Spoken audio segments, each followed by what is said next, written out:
And good afternoon to all of you. I welcome you to this press conference. We will first have remarks by the ministers, after which we'll take some questions. First, I invite External Affairs Minister of India to make his remarks to the media. Sir. Thank you, Ranjit. Colleagues from the media, Secretary Rubio and I have held our bilateral talks this morning. In fact, we are midway through it, and after this presser, we'll be going back for the rest over lunch. But as you can see, we didn't want to keep you waiting, so we decided to come out in between and share a readout.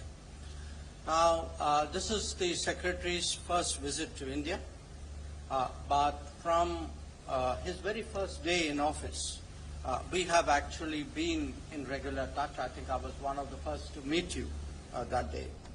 And this has included occasions in Washington, D.C. and New York, but also on the sidelines of other events. The most recent one was in France. So we've had really a continuous engagement which has facilitated our overseeing the broad-based and growing cooperation between our two nations. Now, as regards this visit and our discussions today and yesterday, let me give you a state of play. In terms of the political understanding between India and the United States, I think we have a strategic partnership which emanates from a convergence of national interests in many areas. Yesterday, during the Secretary's call on the Prime Minister, some global and regional issues were discussed, and in our subsequent meeting at the embassy, we took up developments pertaining to West Asia, Middle East, to the Indian subcontinent, and to East Asia. I also shared with him some impressions I had of my recent visit to the Caribbean. Our talks today over lunch will focus on the latest developments in the Gulf. As you all know, a few things have happened or seem to be happening overnight, and also on the Ukraine conflict. And the Indo-Pacific is, of course, on the agenda for the Quad meeting, which we will be doing on the 26th. Where defense and security cooperation is concerned, you're all aware that the 10-year major defense partnership framework agreement was recently renewed. A comprehensive underwater domain awareness roadmap was also signed. We discussed the importance of taking into account the Make in India approach and lessons drawn from recent conflicts while going forward in the defense domain. On the economic front, we spoke about the value of concluding at an early date the final text of the interim agreement regarding reciprocal and mutually beneficial trade. This will be an important step towards a comprehensive bilateral trade agreement which was envisaged during Prime Minister Modi's visit in February 2025. Our expectation is, we had a team recently in Washington, and our expectation is that an American team would be visiting India soon for that purpose. We spent some time today discussing energy issues, and again, you're all aware that our government's fundamental responsibility is to address the needs of 1.4 billion people. Obviously, ensuring the accessibility and affordability of energy for them is our prime objective. Secretary and I therefore welcome the expansion in our energy trade in recent months. Diversified supplies are at the heart of energy security for India. We devoted some time to nuclear energy cooperation as well. The passage of the Shanti Act has opened up new possibilities. An American delegation was recently in India. We hope to realize the potential of cooperation in the nuclear domain, and I also raised with Secretary some issues, regulatory issues we have on the American side. All of you know the importance of critical minerals. Our two nations have been cooperating bilaterally in the Quad format and also as like-minded group. India joined the Pax Silica and is part of the Forge initiative. The AI Impact Summit in New Delhi in February highlighted the enormous potential of the India-US relationship, and we will naturally be encouraging our businesses dealing with AI. As India's semiconductor and AI capabilities advance, this cooperation will be even more prominent in days to come. People-to-people ties are at the heart of our relationship. I apprised Secretary Rubio of challenges that legitimate travelers face in respect of visa issuance. While we cooperate to deal with illegal and irregular mobility, our expectation is that legal mobility would not be adversely impacted as a consequence. After all, this is very relevant to our business, technology, and research cooperation. Friends, India and the United States have common interests, but they also face shared challenges. Prominent among them is terrorism. Our position in that regard is very clear. It is one of zero tolerance. We appreciate the strong cooperation between concerned agencies of our two countries in this domain. I particularly recognized the extradition from the United States to India last year of a key planner of the 26/11 Mumbai attacks. Our two countries will intensify cooperation bilaterally as also in relevant international forums. We will continue to collaborate closely on countering illegal trade in narcotics. Our discussions, which, as I said, are still ongoing, have covered a range of regional and global issues. So let me state India's broad position which pertains to all of them. And I would make 5 points here. One, that we advocate dialogue and diplomacy to address conflicts. Two, we support safe and unimpeded maritime commerce. Three, we demand scrupulous respect for international law. Four, we are against weaponization of market shares and resources. And five, we believe in the value of trusted partnerships and resilient supply chains to de-risk the global economy. So overall, this has been a very timely visit by the Secretary. I think our discussions have been very productive, and I look forward to hearing his remarks. Thank you, sir. I now invite U.S. Secretary of State for his remarks to the media. Thank you. Well, first of all, thank you for your very warm welcome. And it's been a phenomenal visit already, and it's only been a day, and we have so much more work to do. And it's an honor to be here with all of you in this important visit to one of our most important strategic partners in the world. And I want to highlight that point for a minute. We obviously have relations, and we work with countries all over the world, and we need to, just as India does. And we have all kinds of alliances and partnerships with countries that we work on, sometimes on discrete and individualized issues, other times on broader issues that involve one region of the world or another. A strategic partnership is something very different. It's something much broader than that. A strategic partnership is when your interests as two nations are aligned and you work together strategically to solve those problems. And the list of issues that we work together with India on, the breadth and scope of them, is what highlights the fact that India is an important strategic partner of the United States, one of our most important strategic partners in the world. It begins with the fact of our shared values. We are the two largest democracies in the world. And so obviously that in and of itself begins to align our interests simply because our leaders respond directly to voters and people on a regular basis, which means I have to go back and justify to the American people every decision we make, and the President has to do the same on why it's good for our country, and our counterparts here in India have to do the exact same thing.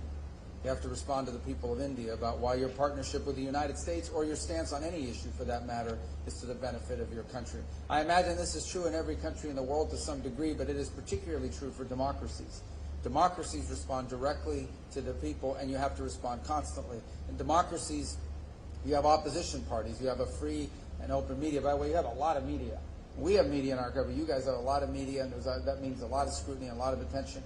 But that begins to align our interests immediately because we both recognize and have mutual respect and understanding that every decision we make every announcement we make, everything we work together on, we ultimately have to go back and justify it to our voters, to our people, the people who put us in these positions to begin with.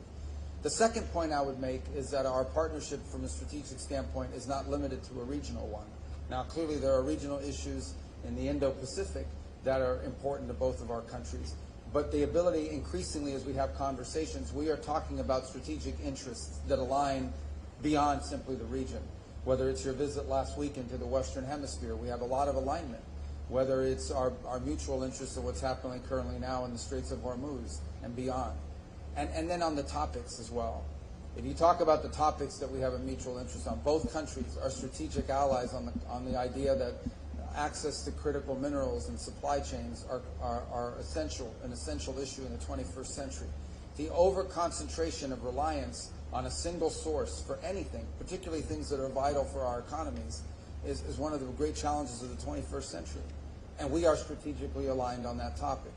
On the issue of terrorism, both of our countries have suffered, both directly and indirectly, because of global terrorist networks. There is a strong counterterrorism alignment as a result of that. On innovation and ensuring that all of the promises of new technologies and new advances in the 21st century, all of them come with risks and rewards. Every technological advancement that's made individuals and societies more productive have always come with risks associated with them. Managing those risks and maximizing those benefits is one of the great challenges of the 21st century. And there's a tremendous strategic alliance between our countries and agreement on that point. Likewise, on the unimpeded flow of commerce, especially in international airspace and international waters.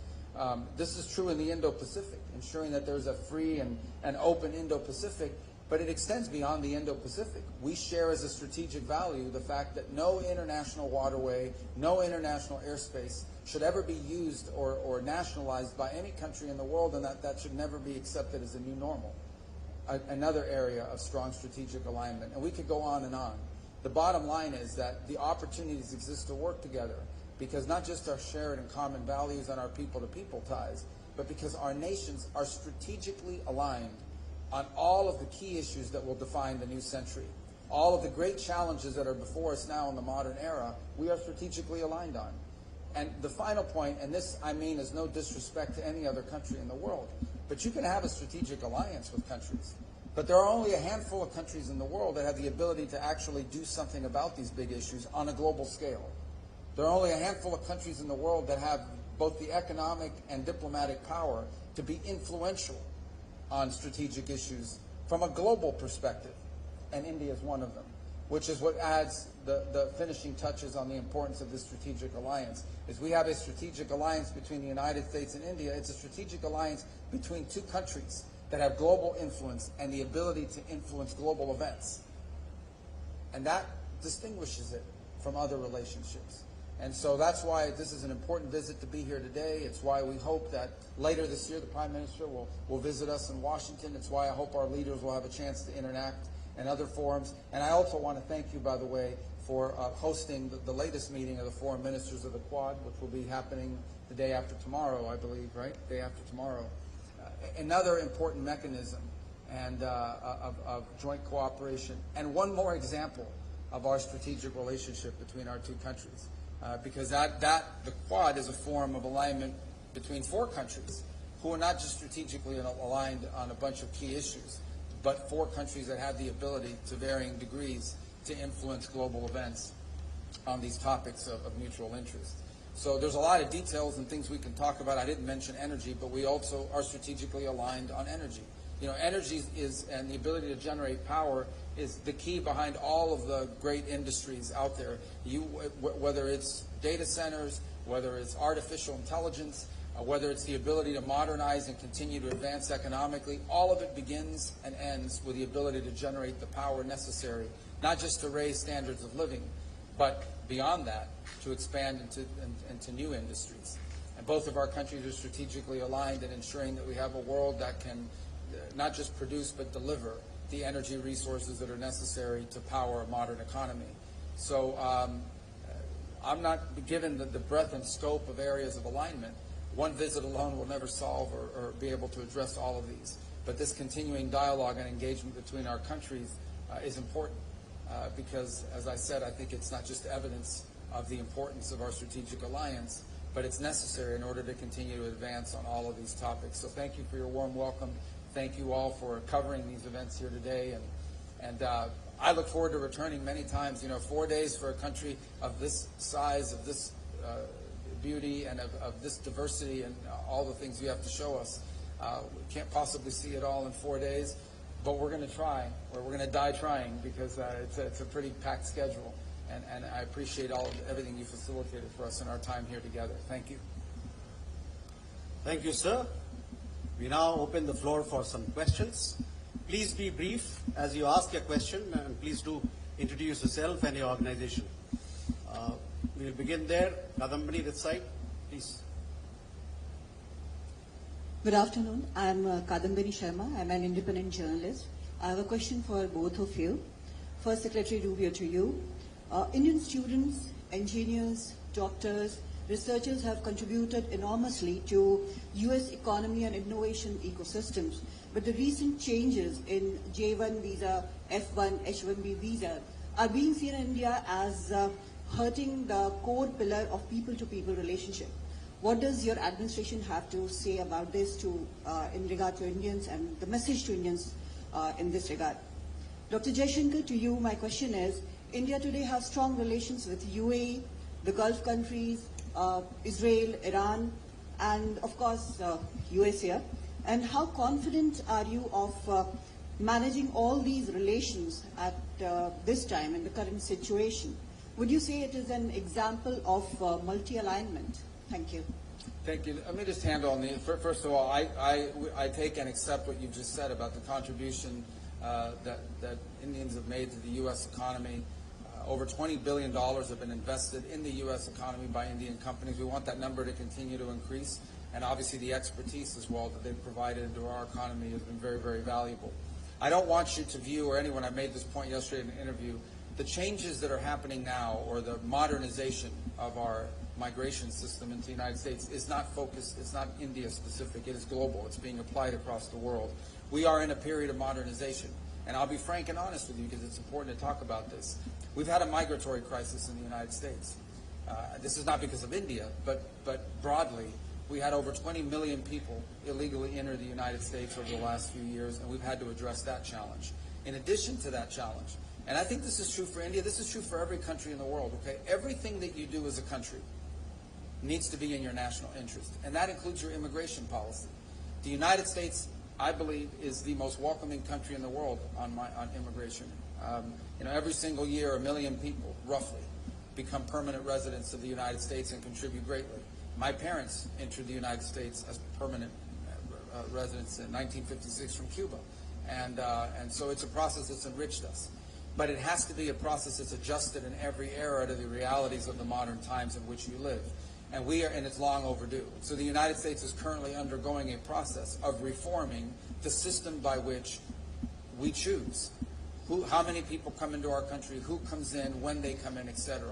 Anytime you undertake a reform, anytime you undertake a change in the system by which you admit people, or frankly, anytime you undertake a reform in any system, not just on immigration, there's going to be a period of transition that's going to create, some friction points and some difficulties and so forth.